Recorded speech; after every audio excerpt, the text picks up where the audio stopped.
Hi, this is Dr. Dana Brackney. Welcome to this video on navigating our AsULearn site and a little more information about our Nursing Care of Communities course. First thing I want to show you is a site. Obviously, if you've made it to this video, then you've already made it here because you've watched the welcome video and now you're watching this AsULearn materials video. The next element on our course site is announcements.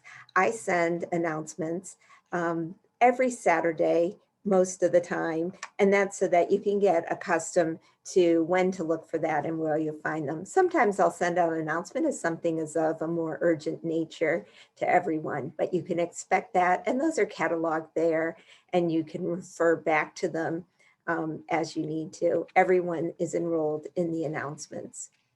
The second form is also a forced subscription. You are all enrolled to the Ask the Teacher form. This form is used for questions of a general nature that you believe everyone in the class might be wondering about or other students would benefit from hearing the answer.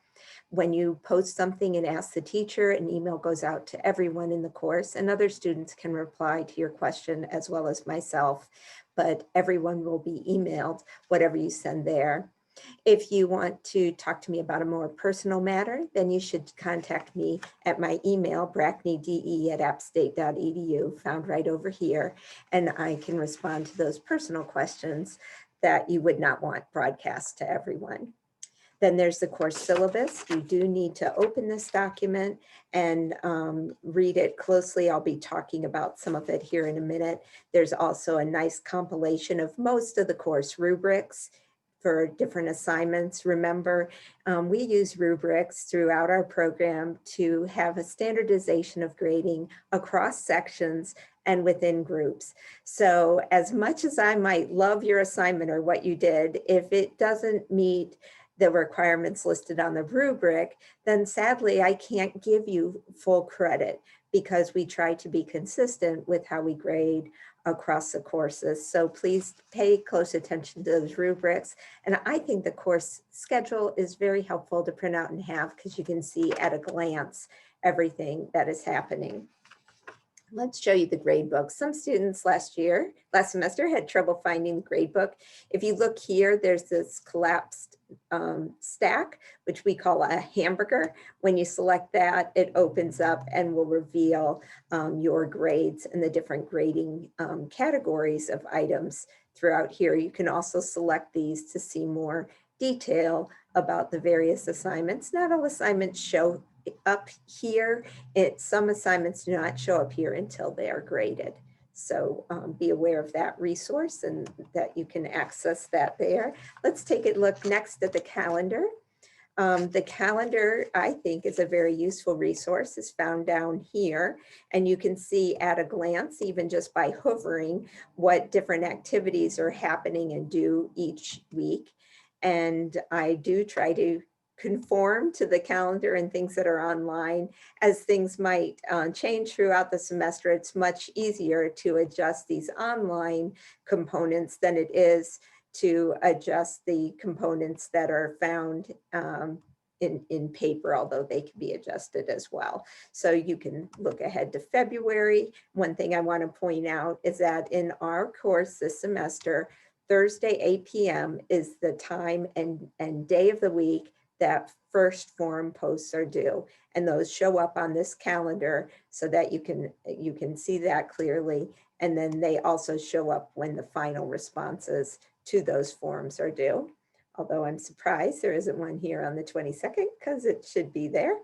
But so there will be multiple sources and reminders for you about due dates and times of various activities. So I hope you find that calendar is useful to you. I also wanted to mention another type of assignment that is in this course is Turnitin. You may have had some exposure to Turnitin. One of the features of Turnitin, and you can find all Turnitin assignments here under activities, so you can select Turnitin. One of your first assignments, one of your first major assignments will be the windshield survey, for example.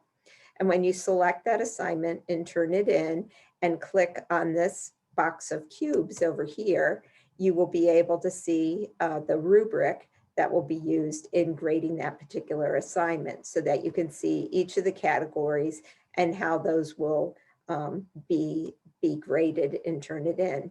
Turnitin has the additional feature of showing an originality score. This score is not your score on the particular writing assignment. It is just a score about what part of your paper is not original material. And so, for example, if you got 28%, that's the portion of your paper that was not original. So be aware of what Turnitin means, and there's some other resources online that can explain more about Turnitin and how it functions. If you are completing assignments early, ahead of when they are due, one thing that you should be aware of is that sometimes student questions improve the information about this assignment, or can help clarify expectations on a given assignment. And as those are done, or as that happens, I will email you more information about an assignment. So go ahead and work up your assignments in advance, get them finished, but be sure to check back the week that they're due and see if there's anything missing or more information that could help you get the score you want on that particular assignment. So be checking back and forth on that. Finally, a word about discussion boards, I guess I already said, but one thing I wanted to point out is those are formal written assignments. And so it would be great to use our online writing lab to have your writing reviewed and to double check about your APA style. I've given a number of resources in this course about that.